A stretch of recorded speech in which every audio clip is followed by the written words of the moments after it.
अऊज़ुबिल्लाहिमिनश्शैतानिर्रजीम बिस्मिल्लाहिर्रहमानिर्रहीम। स्टूडेंट्स, आज हम 11th class chemistry first chapter की फर्स्ट एक्सरसाइज का फर्स्ट क्वेश्चन इंशाल्लाह स्टार्ट करते हैं।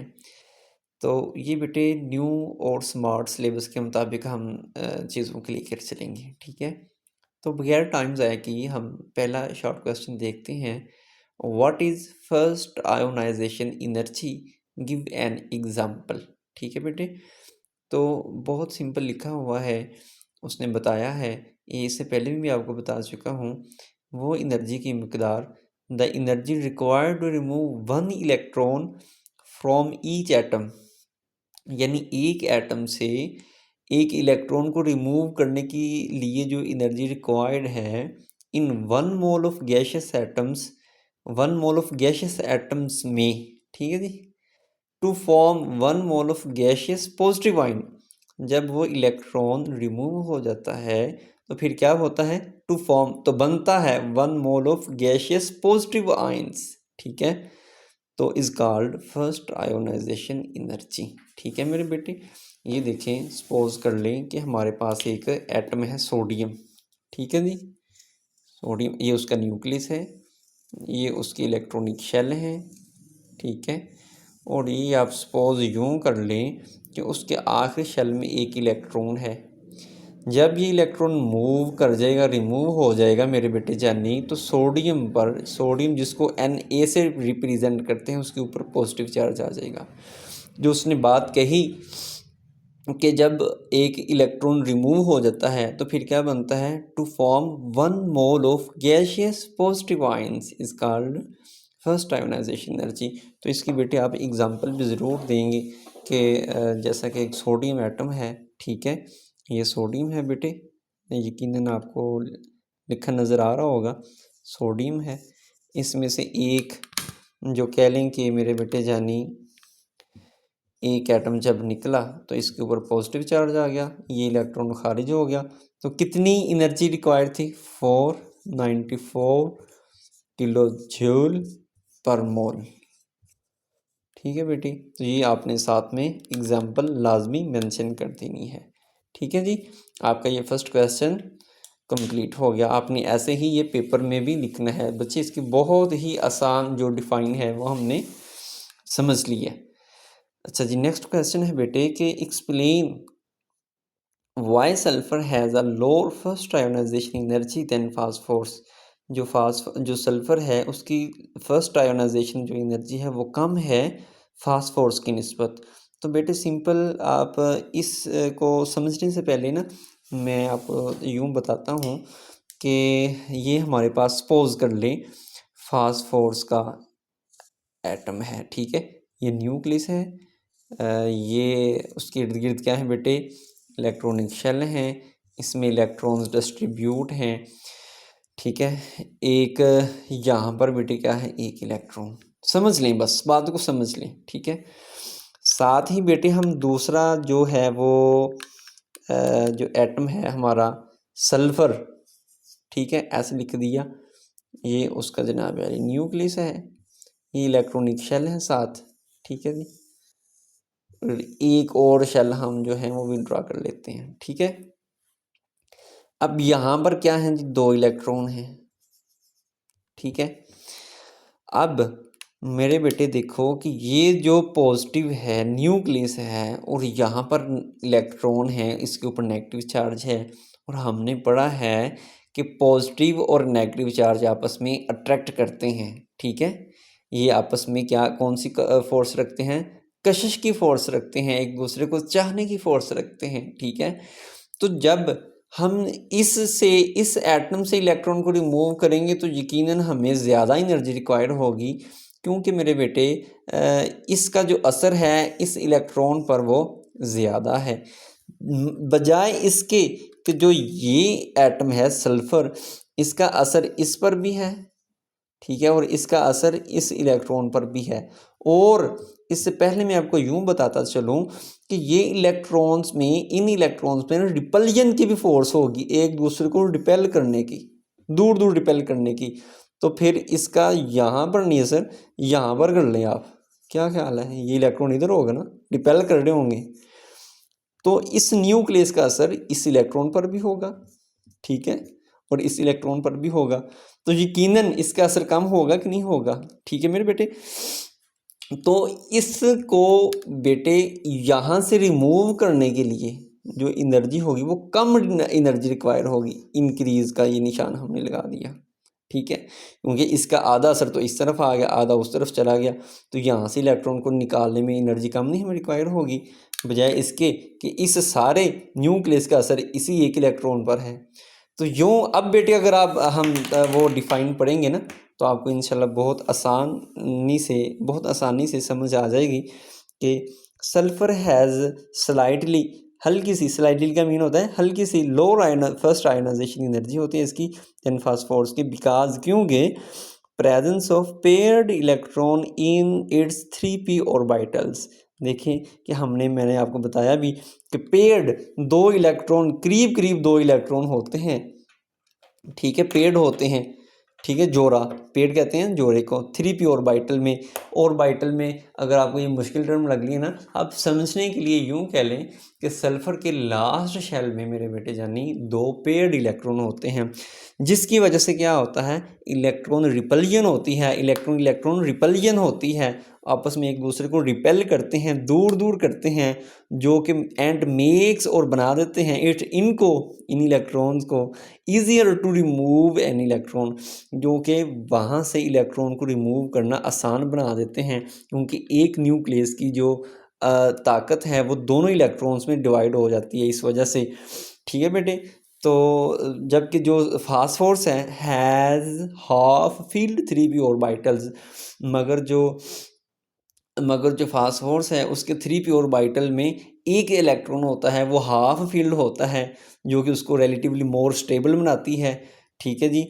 तो इस वजह से मेरे बेटे जो एनर्जी है फास्फोरस की, आयनाइजेशन एनर्जी फर्स्ट वो लोअर है, और फास्फोरस की सल्फ़र की लोअर है और फास्फोरस की ज़्यादा है।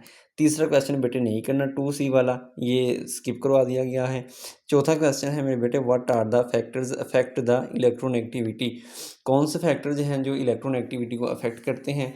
इससे पहले बेटे आपको समझना होगा कि इलेक्ट्रॉन एक्टिविटी होती क्या है, तो सिंपल में आपको साथ ही बताता चलो कि एक एटम की दूसरे एटम से इलेक्ट्रॉन को लेने की या विड्रॉ कर लेने की जो पावर है उसको बेटे इलेक्ट्रॉन एक्टिविटी कहते हैं, ठीक है। आप सिंपल यूँ कर लें इंग्लिश में, the ability of an atom to withdraw the electron from an other atom which is known as electron activity, ठीक है।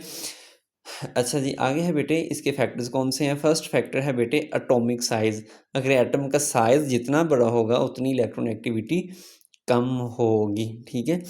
A large atomic size will result in a lower value of electron activity, जितना atom का size ज़्यादा होगा तो result के तौर पर क्या होगा, इलेक्ट्रॉन एक्टिविटी की वैल्यू भी कम होगी। दिस इज़ बिकॉज, क्योंकि ये electrons being for away from the nucleus will experience a weaker force of attraction, तो कहते हैं जो इलेक्ट्रॉन्स हैं वो न्यूक्लियस से दूर होंगे और ये वीक फोर्स ऑफ अट्रैक्शन रखेंगे इलेक्ट्रॉन्स पर, ठीक है। तो इसको बेटे मैं इस बात को अगर आप यूँ समझ लें, मैं आपको समझाऊँ इंशाअल्लाह अज़ीज़ आपको समझ आ जाएगी कि एक एटम है बेटे, ठीक है, ये उसका न्यूक्लियस है, ये उसका शेल है, ये सेकंड है, फिर दूसरा है, ठीक है, और इसका साइज़ थोड़ा बड़ा कर दिया हमने।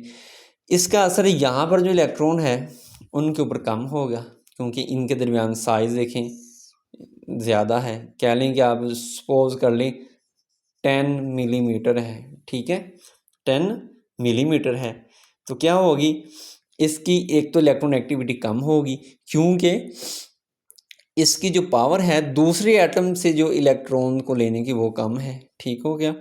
और इनके दरमियान जो है वो जो इनके इस पॉजिटिव चार्ज और इस नेगेटिव चार्ज के दरमियान जो कशिश है वो कम है, ठीक है, यानी कि इसकी इस पर जो फोर्स की अट्रैक्शन की जो फोर्स है वो कम है, वीकर फोर्स ऑफ अट्रैक्शन है इनके दरमियान।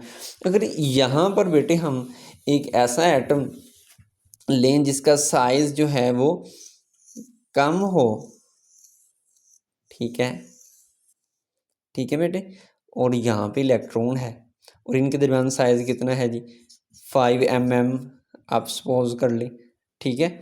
तो इनकी क्या होगी कशिश ज़्यादा होगी, फोर्स ऑफ अट्रैक्शन ज़्यादा होगी, तो इलेक्ट्रोनेगेटिविटी भी ज़्यादा होगी। तो सिंपल इज़ दैट कि जो लार्ज साइज़ ऑफ एटम है ये इलेक्ट्रोनेगेटिविटी को अफेक्ट करता है, नतीजे के तौर पर जो इलेक्ट्रोनेगेटिविटी है वो कम होती है, ठीक है बेटे। जो सेकंड मेरे बेटे जानी है कि इफ़ेक्टिव न्यूक्लियर चार्ज, सेकंड जो फैक्टर है वो इफ़ेक्टिव न्यूक्लियर चार्ज है। जितना ज़्यादा मेरे बेटे न्यूक्लियर चार्ज होगा उतनी ही ज़्यादा इलेक्ट्रोनेगेटिविटी होगी। यानी कि समझ लें आप यूँ कि a high value of effective nuclear charge will result in a greater value of electronegativity. यानी कि एक न्यूक्लियस की में जितना ज़्यादा न्यूक्लियस चार्ज होगा उसकी इलेक्ट्रोनेगेटिविटी ये दूसरे एटम से इलेक्ट्रॉन लेने की जो सलाहियत है वो ज़्यादा होगी, ठीक है। यानी कि उसमें पावर ज़्यादा आ जाएगी, ठीक है जी। बिकॉज क्योंकि an increase in nuclear charge causes greater attraction to the bonded electron.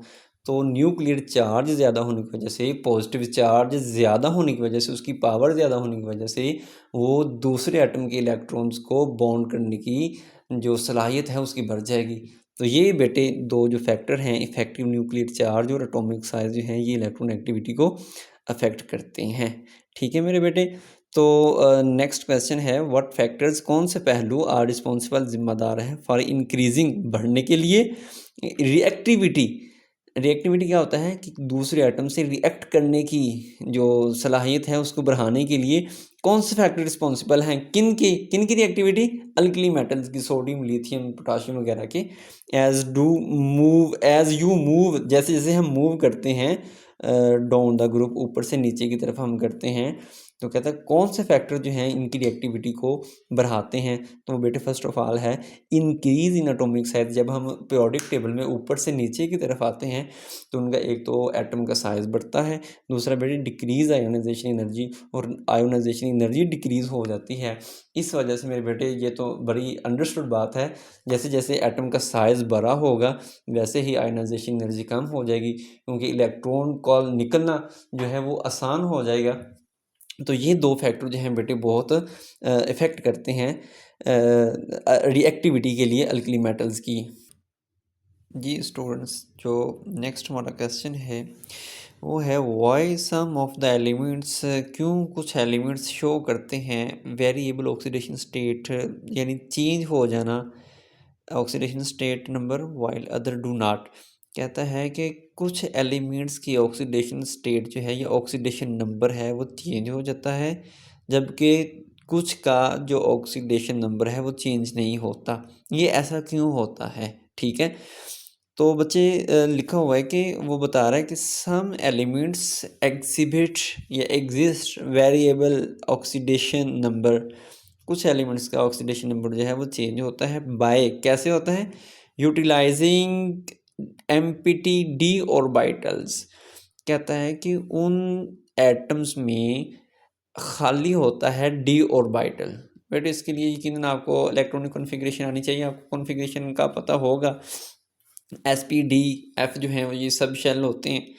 तो कहता है कि इनमें क्या होता है कि जो डी ऑर्बिटल्स होते हैं ना वो खाली होते हैं, वो इस्तेमाल करते हैं टू अकोमोडेट, वेलकम करना या खुशी से एक्सेप्ट करना या ले लेना एडिशनल इलेक्ट्रॉन्स, अज़ाफ़ी इलेक्ट्रॉन्स को वो अपनी तरफ ले लेते हैं या उसमें चले जाते हैं या इस्तेमाल कर लेते हैं, ठीक है। After promoting outer shell electrons, यानी कि कुछ एलिमेंट्स जिनके ऑक्सीडेशन नंबर जिनका चेंज होता है वो क्यों होता है कि वो उनमें मौजूद जो डी ऑर्बिटल खाली होता है वो उसको यूज़ करते हैं। यूटिलाइजिंग एम्प्टी डी ऑर्बिटल्स, खाली डी ऑर्बिटल को यूज़ करते हैं अज़ाफ़ी इलेक्ट्रॉन्स के लिए, ठीक है बेटे। जब उसको यूज़ करते हैं as a result they can form more bonds than allowed by the octet rule. तो कहता है कि जब इलेक्ट्रॉन्स जो हैं इजाफी इलेक्ट्रॉन्स हैं एम्पिटी डी ऑर्बिटल में चले जाते हैं तो वो क्या होता है ज़्यादा बॉन्ड बनाते हैं, दूसरों से ज़्यादा बॉन्डिंग करते हैं बजाय इसकी कि जितनी उनको अलाउ होती है, ठीक है, ऑक्टेट रूल के according, leading to a variable oxidation state. तो यही जो फिनोमेना है उसका सिनेरियो है उसको वेरिएबल ऑक्सीडेशन स्टेट नंबर को ये बयान करता है, ठीक है। क्यों ऑक्सीडेशन नंबर जो है वो चेंज होता है? क्योंकि एम्प्टी होता है, डी ऑर्बिटल्स जो हैं वो एम्प्टी होते हैं, जो वो एडिशनल इलेक्ट्रॉन्स को अकोमोडेट करते हैं। जब वो उधर चले जाते हैं तो वो और ज़्यादा बॉन्डिंग करते हैं दूसरे इलेक्ट्रॉन्स के साथ मिलके, कह लें कि वो बॉन्ड बनाते हैं, ठीक है। तो ये बेटे जो सिचुएशन है ना, तो ये क्या करती है उसको,